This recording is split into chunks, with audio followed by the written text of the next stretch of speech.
Chat, are you also fed up with the elections? I have some good news for you. The VTuber Awards are happening. The nominations are happening right now. Don't confuse it with the Streamer Awards. Those are different. Those already happened. It would mean the world to me if you could nominate me for just chatting Hidden Gem, Rising Star, and Most Chaotic VTuber. I will leave a link to it in the description and in the pinned comment. With that out of the way, let's get to the video. The most disturbing banned YouTube channels. Saw Visual Venture uploaded this some days ago, and thought this might be an interesting video to watch, as I am a YouTuber, and you guys watch YouTube. Yes. Why is this guy still allowed when he has an actual what FBI warrant and he's on the most wanted list? A woman who adopted 7 children and used them to make social media videos is...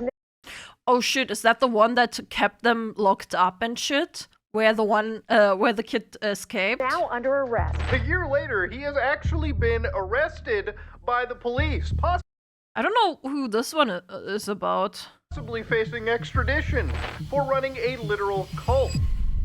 Obviously, not every video on YouTube is cute or funny. Some channels push the limits so hard, they get kicked off of... Bro, I actually remember some videos, like years back, right? Like years back, when I was still a teeny-weeny little kid. Well, more like teenager, right? But my sister was just coming of teenager age too. Like, she was like early teen, like, I don't know, 12, 13. And she found some fucked up videos on YouTube, like literal, like some Asian chicks abusing rabbits on YouTube. Like, what the fuck? Like, what? That shit was so messed up, bro. Yeah. YouTube forever. But what type of content could be so bad that it forces YouTube to ban an entire channel? Let's find out. These are YouTube channels banned for disturbing reasons, part 2. As usual, we'll begin with the lighter cases and move on to the more disturbing ones at the end. Oh, I'm Visual goody. Venture, and you are awesome. The Kitsunero. In February 2009, a new channel appeared on YouTube, but their first video was so disturbing that it left viewers feeling disgusted and angry. Catch Me Color. I don't think I ever heard of that one. But for some reason, now that I mentioned the rabbits with this name, that just reminded me of the Omegle, like, cat abuser. God. You guys remember that guy?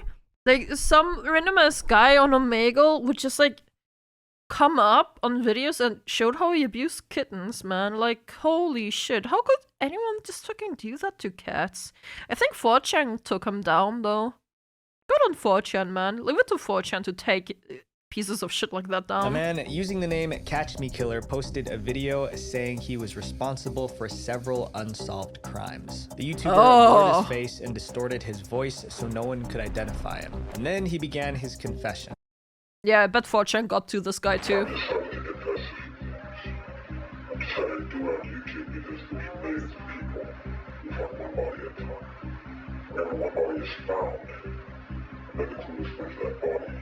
He claimed he'd taken the lives of 16 women and hidden the remains. Although he said he was confessing, there was no regret in his voice. Instead, he sounded proud. The end of the video was the worst.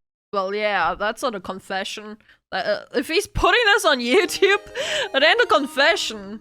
He wanted for people to know him. That's why he posted it. Star Galaxy, thanks for the follow. First part. This mystery man issued a challenge to everyone watching. The Catch Me Killer tells viewers, play my game and solve my puzzles and I'll lead you to 16 bodies one by one. He promised to provide a clue every week until they located the victims, saying once all 16 bodies are found, you'll know exactly who I am. But he also added a warning for the police, don't try to chase me, don't try to catch me. Once this video went viral on YouTube, people wondered who this mystery man was. Was he a real criminal or was this all just a big joke? The only way to find out was to play his twisted game. It was obvious this mystery YouTuber knew what he was talking about. Every clue he gave was connected to an unsolved case, usually involving missing people. He would also leave cryptic messages below videos that were talking about certain missing women. He never really stated anything outright, but he would heavily imply that he had some sort of involvement in their disappearance. His first clue Dude, wanna was be the about Riddler? Tara Grinstead, Jesus. a former beauty queen from South Georgia. She'd been missing since 2005. I really hope Although this is he just a didn't say her troll. name, he talked about her past as a pageant contestant. He also hinted that he was responsible for the disappearance of Jennifer Kessie, another missing person. Jesus Christ, I don't know. I just got the chills from this. In 2006. Since these clues were linked to real cases, the police launched a manhunt to find this mysterious YouTuber. But their only lead was a YouTube video with a blurred face and altered voice. That wasn't much, but it was enough to track him down. Cyber experts identified the IP address of the computer that posted the video. They traced it to a house in Florida. They already found him. What a fucking retard.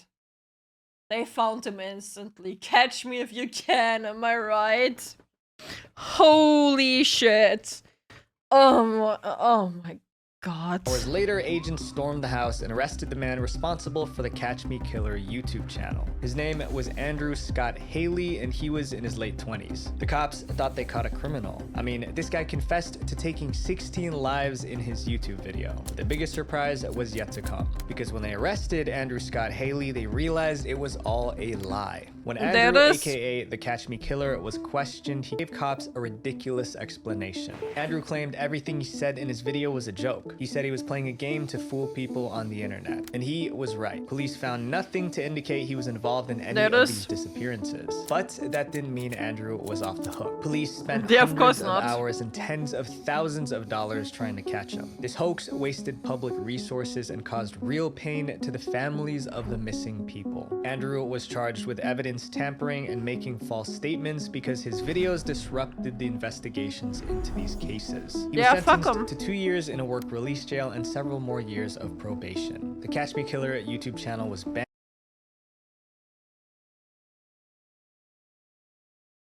Sorry, I don't know. I'm just really having the chills right now. And all his disgusting videos were scrubbed from the internet. But that's not the only YouTube channel banned for faking something. Andrew may have lied about being a criminal, but this next channel allegedly faked something completely different. The loss of a child. The fake pregnancy. Sam and Nia were one of the first couples to create a YouTube channel together. I think I heard of this one. Their channel's name was simple: Sam and Nia. Since March 2007, I think I know this one. 2,700 videos showing off their marriage and family life. But in 2015, after 8 years on YouTube, Yep, I know this one. Sam and Nia's subscribers began to turn on them, and it was. And like, wasn't that she didn't even take a proper like test of it or something? Like, oh my god. It's all because of a series of questionable videos the couple posted. On August 5th, 2015, Sam uploaded a video called "Husband Shocks Wife with Pregnancy Announcement." At first, it seemed like an exciting moment. You'd think a YouTube couple sharing their pregnancy would get a lot of love, right? But there were a lot of things wrong. You can tell that that's a fake belly. Bro, you can so tell that that's a fake belly. I think a YouTube couple sharing.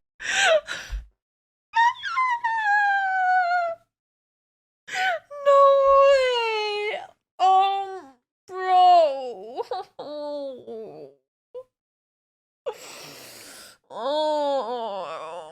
Oh, pain. The fact that she's like denting it in at the top. Oh my god. Like, this is the same fucking shit Bauer had gotten, man. Like, you can't do this. And like the stomach, the belly doesn't go that way. Holy shit, man. Little Booba fake and prick. Yeah, that's true too. Like, Booba got bigger during pregnancy. The pregnancy would get a lot of love, Like, right? look at But there were this. a lot of That's things just not wrong how a with the video. pregnancy belly First, works. the whole idea itself was off. Nia, the wife, never actually took a pregnancy test. Sam, the husband, thought Nia might be pregnant, so he secretly bought a pregnancy test for her. Then he waited for Nia to use the bathroom. Sam then dipped the test into the toilet. The test came back positive, but Nia had no idea it was even happening. Sam then filmed his wife's reaction when he surprised her with the news that she was pregnant. Did you get a dropper out of the toilet? No, you didn't. I did. No way. Are you serious right now? No way. The couple was excited that they were having another baby, but the reactions from viewers weren't so positive. Many people criticized Sam for conducting a pregnancy test without Nia's consent. Others were skeptical about how valid a pregnancy test from a toilet bowl could be, since Nia didn't take another test herself. The whole thing blew up, dividing the YouTube community into those that believed the couple and those that didn't. News outlets contacted doctors to see if the test results were legit, and many doctors said it was not. To defend Sam and Nia, their pregnant fans started posting videos of themselves doing the same thing. They would use their toilet bowls for the pregnancy test and show positive test results to the camera to prove that Sam and Nia were telling the truth. But it wasn't the pregnancy test drama that upset subscribers the most. It was a video posted 3 days later called "Our Baby Had a Heartbeat That Really Hit a Nerve." I told Nia, I said, Nia, God's ready to use us in a huge way. Here it is. We were so happy. Just days after the pregnancy announcement video, Sam and Nia shared a heartbreaking update. Their Here it baby is. was gone. The couple cried as they revealed that they lost their baby. But instead of triggering sympathy, this video only made subscribers angrier. Their problem was that Sam and Nia didn't visit a doctor about the pregnancy or the miscarriage. The couple chose to only consult each other, with Sam saying that he could handle everything since he was a nurse. Their behavior was unusual, and subscribers began to distrust the couple. Right after the alleged miscarriage, Sam and Nia started making their daily vlogs again, but You know, she claimed that she had the miscarriage because she took another pregnancy test like 9 days after to prove the haters wrong or something, if I remember correctly. But that just proves she was never pregnant to begin with, man. Like, there was no miscarriage, nothing. From what I remember, later on they admitted for it to all just be weren't fake. behaving like a couple who just lost the baby. On the contrary, they did things that made subscribers suspect that the miscarriage and pregnancy were both faked. For example, the next day after the miscarriage announcement, they posted a video taking their kids to Legoland. But instead of paying at the gate, Sam and Nia wanted to get in for free because of their recent viral videos. When that didn't work, Sam complained. Wow. Leverage our viralness, our virality to get into Legoland. I don't think it's right. No. Yeah, it's not. He didn't even recognize the video. Now we got a bunch of disappointed kids. Instead of Just taking pay time for to mourn it! their loss, the couple was trying to get special treatment as YouTube stars. In the same video, Sam announced that he was quitting his job as a nurse to do YouTube full-time. With all these announcements, one after the other, the public suspected that all of this was Depression, sadness, anything, right? Like, I remember I had a coworker whose wife had 2 miscarriages, and I remember my coworker being so fucking depressed about it. He couldn't even fucking come to work for a few days, man. Like, this is just not how people act when a miscarriage happens. Like, seen people break down from miscarriage? Yeah, like,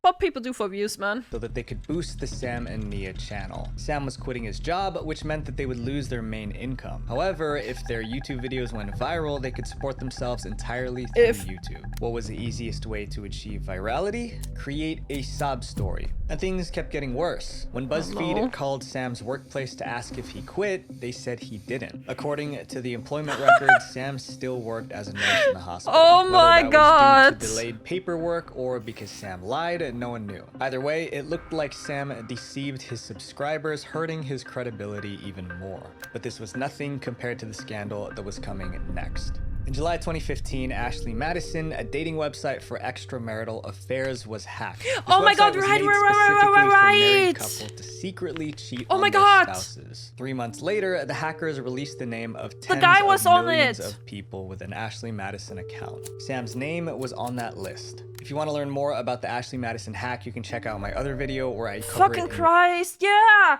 I remember! Sam made a video addressing the scandal. As you may have seen, my name has been associated. Bro, her face is so creepy. Like, I don't know what it is about her face, but in every single face, in every single video, her face is so uncanny. Is that just me? Is that just me? Follow. Speaking of face, it's almost like a doll. The eyes, she has the crazy eyes. And it's also the smile. It looks like easy to draw. What? I don't know about that. It's just a stare, and like the quote unquote smile. It's just. Yeah. Skinwalker. Associated with an Ashley Madison account. Website made Wait, for let me spouses look at who her. want to have an affair. I'm here to clarify some of this with you guys because I owe it to you. I did make the account. Even though Sam admitted he was on the cheating site, Nia decided to forgive him. The couple stayed together, making content and raising their kids. Imagine there being a website dedicated to cheating. Like, it's not just Tinder. Like, it's not just dating. It's specifically made for cheating. How fucking disgusting is that, man? So it's called Tinder. You know what I mean? Tinder is specifically for dating and one-night stands. It's not specifically made for cheating, but this was especially made for cheating. For cheating on their spouses. I don't like hackers, but in this case, yeah, good on the hackers for getting rid of this site and like exposing all of these pieces of shit, man. It's as if nothing happened. Their fans, however, weren't ready to forgive. Sam and Nia acted like a perfect Christian couple, but if Sam was cheating on his wife, then they were hypocrites. With their pregnancy scandal still fresh, Sam and Nia's reputations were damaged. A few weeks later, Sam got into a fight with vloggers who were liking tweets about Sam and Nia's pregnancy and cheating scandals. The fight took place at a vloggers convention organized by YouTube. Sam and Nia were instantly kicked out of the event. Well, we just got kicked out of Vlogger Fair, guys. Nia's really upset with me. So is a couple other people. I made a really stupid, rash decision while we were hanging out in the lounge. The next month, their YouTube channel was banned. This was probably because of the fight at the YouTube event and people reporting them for their controversial videos. The channel was eventually unbanned, but faced demonetization issues for a while. Sam and Nia have returned to regular uploads now, but there are still people who believe that they shouldn't have a platform. This next channel was banned for doing something I think we can all agree is wrong: adopting a kid for views. Oh my god, I think I remember this one too, man. Bro, people,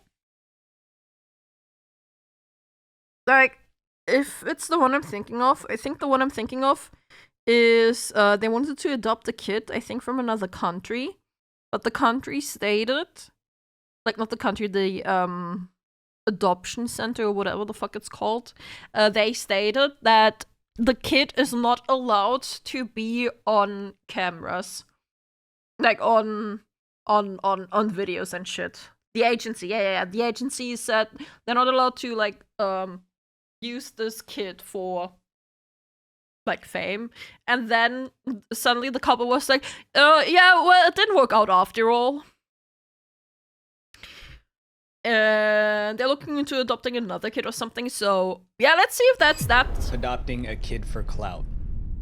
Before we get into this case, I want to point out that some of the information is only alleged. A lot of people believe Micah is guilty, but she's always denied the accusations against her. With 4 kids, a devoted husband, and almost 200,000 subscribers, Micah Stouffer was living the suburban dream. She was a stay-at-home mom turned content creator. She got her start on YouTube by making videos of her cleaning the house and doing home makeovers. Her husband, James Stouffer, was also a YouTuber. His channel, Stouffer Garage, currently has over 1.3 million million subscribers and Oh, damn. 200 million views. By early 2017, Micah and James were successful YouTubers, but they always wanted more. More views, more subscribers, and of course, more money. That's when they did something More that skyrocketed money. their YouTube views. In October 2017, Micah posted a video called Yep. Huxley's Emotional Adoption Video, and it went viral instantly. In the video, Micah showed the whole process of adopting a 2-year-old boy from China who they named Huxley. He became the newest member of their family, joining their 4 biological kids. Just weeks Okay. after uploading the video, it racked up 5.5 million views, making it the most watched video on Micah's channel. Viewers were hooked on Huxley's adoption story. To capitalize on this attention, Micah and James started a new channel called The Stouffer Life, where they posted updates about their adopted son and other family-related content. The channel was an instant success. The channel grew from 80,000 to 131,000 subscribers in just that month alone. Jesus.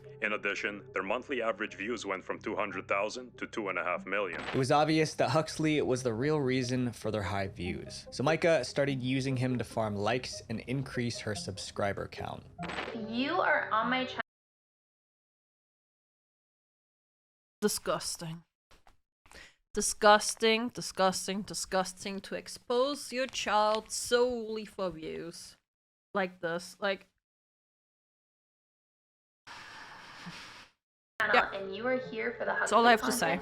Give this video a thumbs up. Every thumbnail included Huxley's face, every video title used his name, and she used him to secure multiple sponsorship deals. Eventually, Huxley became one of the most beloved kids on YouTube. Although things looked good on screen, Just imagine how her other kids felt. Just imagine that, man. trouble was brewing behind the scenes. In June 2020, Micah and James posted a video sharing devastating news. Huxley was no longer with them.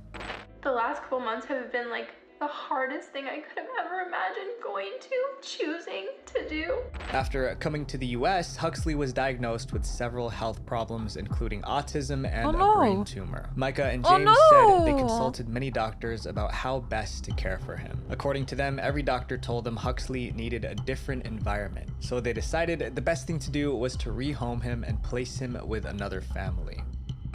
Do I feel like a failure as a mom? Like 500%. This decision caused a lot of outrage. Some subscribers accused them of abandoning their son. Others believed that since Huxley was adopted, they gave up on him quickly and wouldn't have done the same if he was their biological child. I mean, if doctors said, right? Like, if doctors said that the kid needs a different environment, and if they didn't have him for that long, I think rehoming him might have actually been the best decision for him in the end. If they took care of him for like a month, maybe 2, I don't think rehoming is that big of a deal in the end. Like if the doctors literally said that he needs a different environment and he couldn't like be like in this place, especially with them constantly filming him. Yeah. Critics pointed out how they used Huxley to rack up views. After Huxley yeah, of joined course the they did. family, their channels blew up. Micah's channel went from under 200,000 subscribers to nearly 800,000. Now that's that two their separate channels were issues, though. successful, many viewers speculated that they didn't need him anymore. Huxley in particular brought so much viewership to their channel. He's kind of the new Nah. They would have kept him for more. No. I don't believe that. I generally believe that they thought it would be the best for him. Like, those people would be like, nope, gonna keep grinding the money, you know?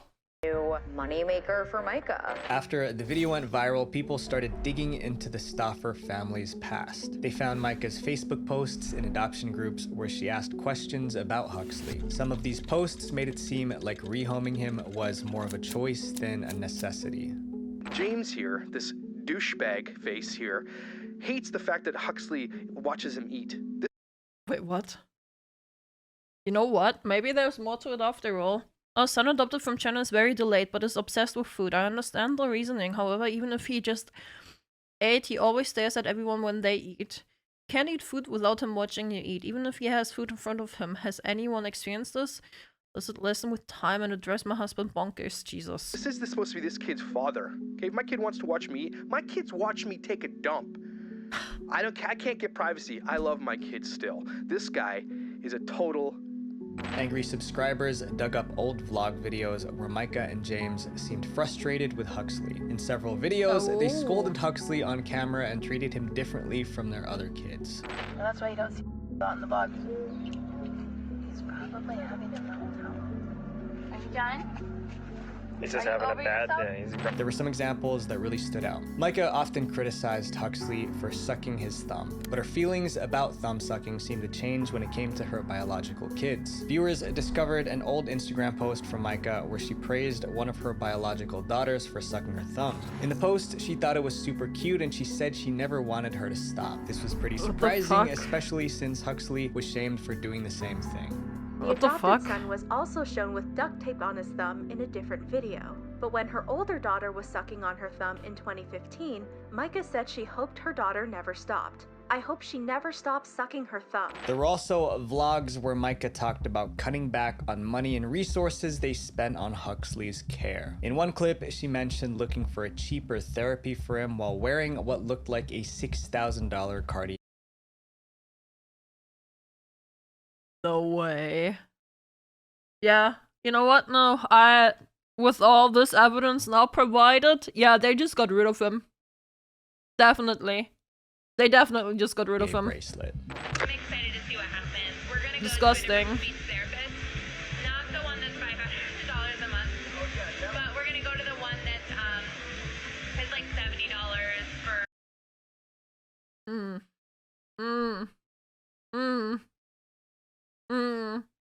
Okay.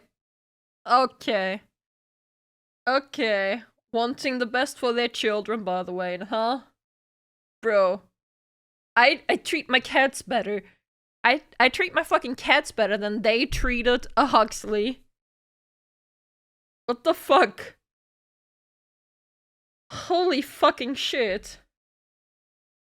Kid got treated like an investment? Yeah, what the fuck? 30 minutes. And he starts preschool too, so he'll get therapy there, so it'll all work out.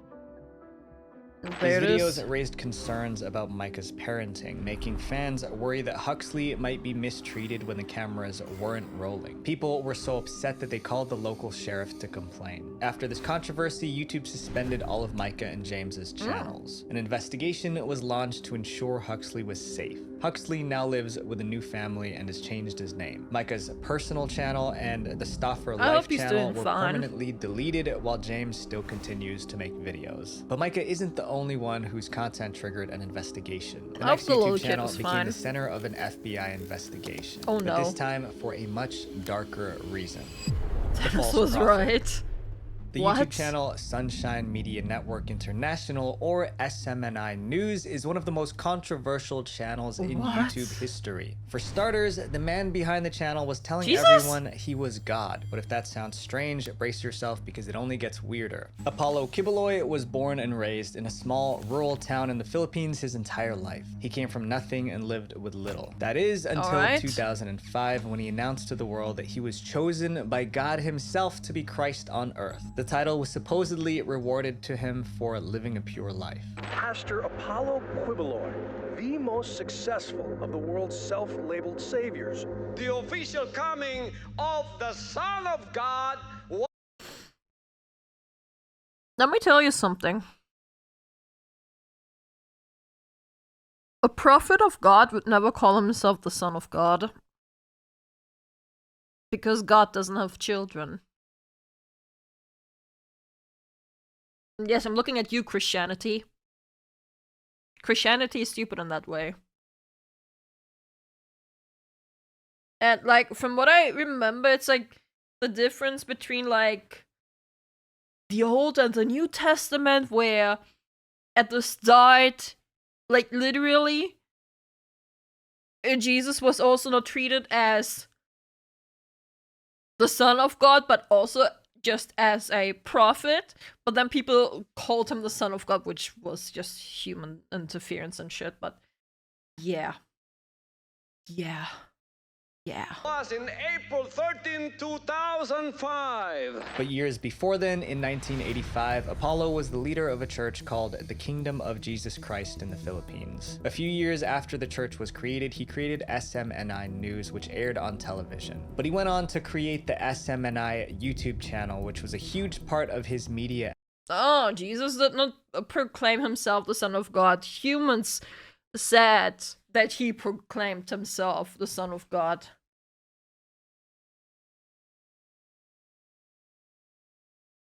It's literally the New Testament, which was like human altered.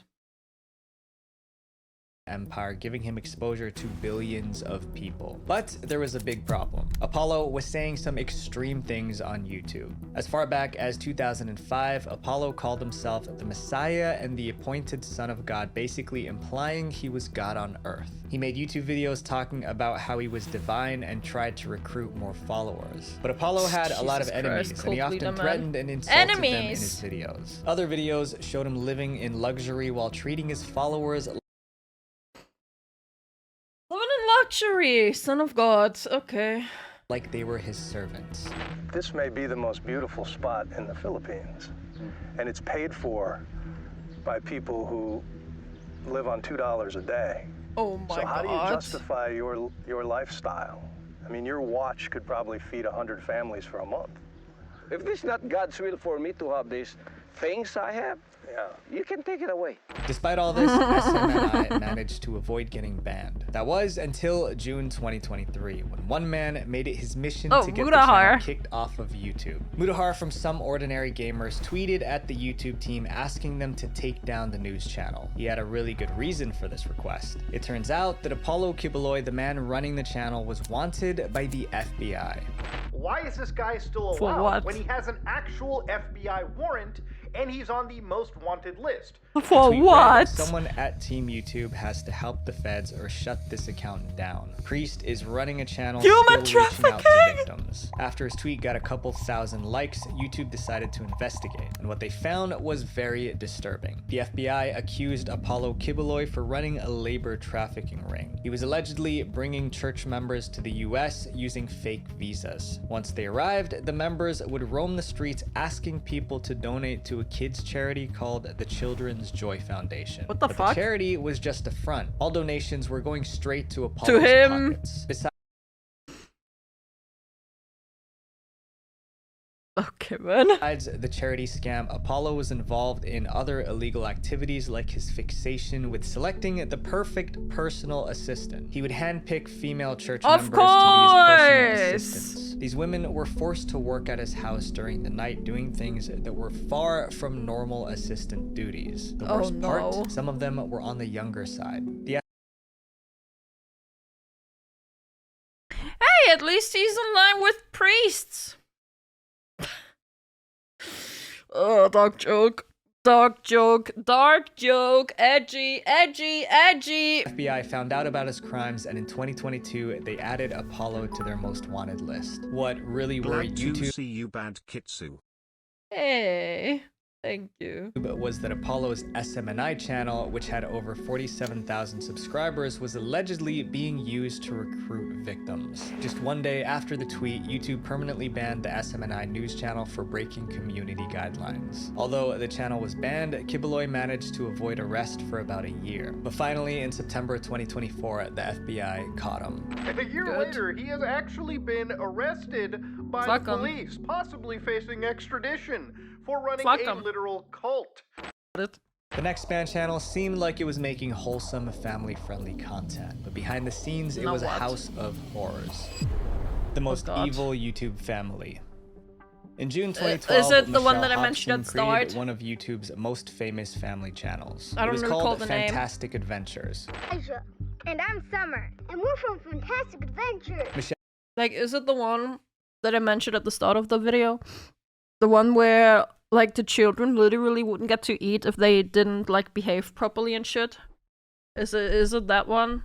Michelle was no ordinary mom. She was a suburban mom with 7 adopted kids, and she made videos documenting her family's daily life. People enjoyed watching the family's fun interactions, and by 2019, their channel Fantastic Adventures had 800,000 subscribers and 350 million views. As Michelle got more subscribers on YouTube, she started making a lot of money. Like many influencers who suddenly get rich, Michelle became obsessed with maintaining her newfound wealth. But in doing so, she went from a caring mom to a monster. Michelle ran a tight ship to make sure the channel kept making money. She knew her kids were the reason for the channel's success, so she pulled them out of school to film more videos. Like other YouTubers, Michelle started using scripts and rehearsals to perfect her content. Her kids had to memorize their lines and perform them just right. But like most kids, sometimes they didn't feel like doing it. When that happened, Michelle wasn't just strict, she was cruel. Instead of giving them breaks or encouraging them, Michelle took a much harsher approach.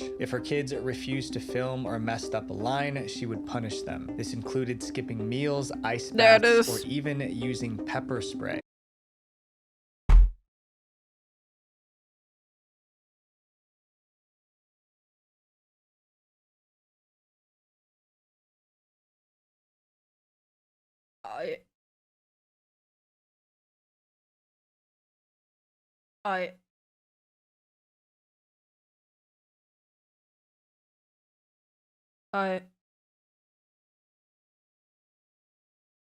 Fuck this bitch.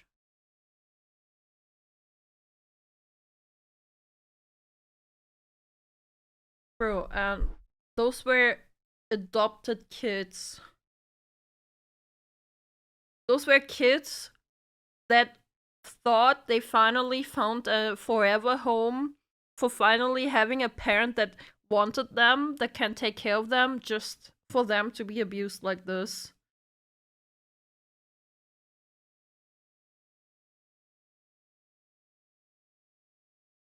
What a piece of shit.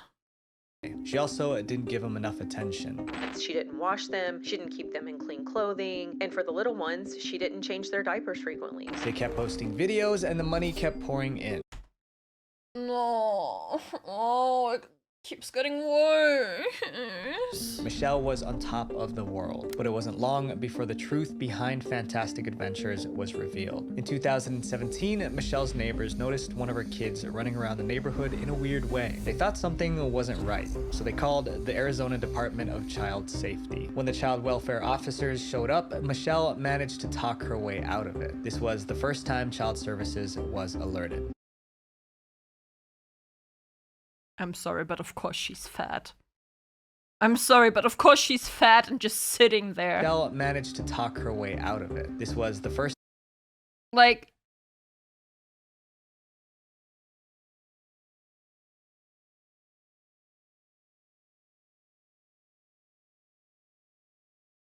Of course she's a lazy piece of shit. A lazy, fat piece of shit.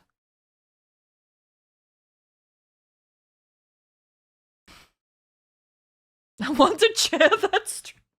Bro!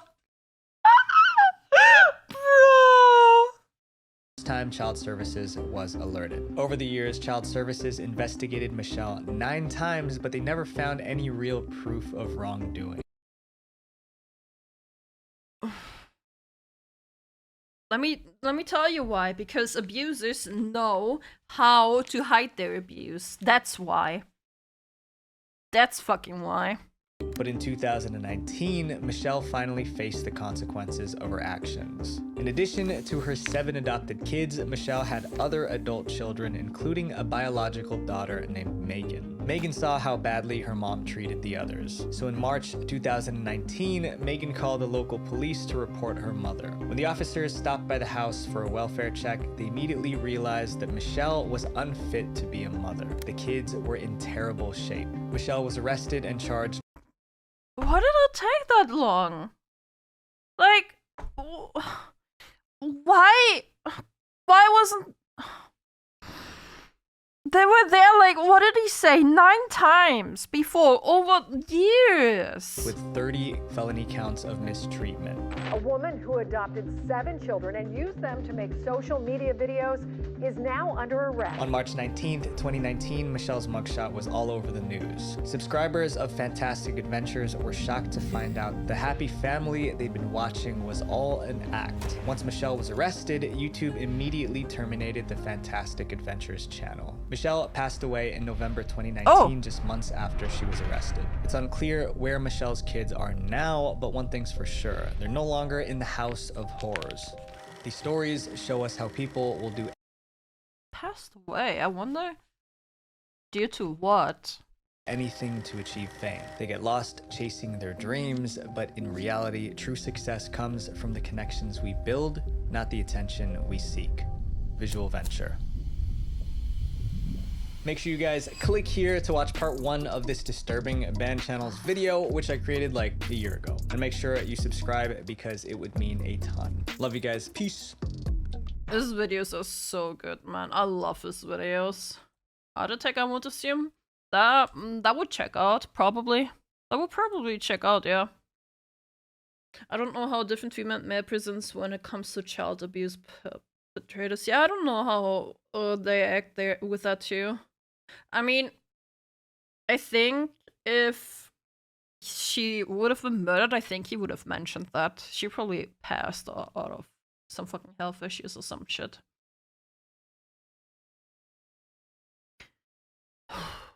Damn. Child protection service really wasn't helpful. They really weren't. Like, how does it take them that long? And like, the police had to step in themselves. Like, disgusting, man. But yeah, abusers are really good at hiding abuse, man. Like, if, for example, if a parent would hit a child, they would only hit them, like, where it wouldn't, like, be exposed on a t-shirt, like, only where, like, on, like, the back or belly or whatever, or side of the body, shoulders, so it wouldn't be exposed, you know? So yeah, that's that.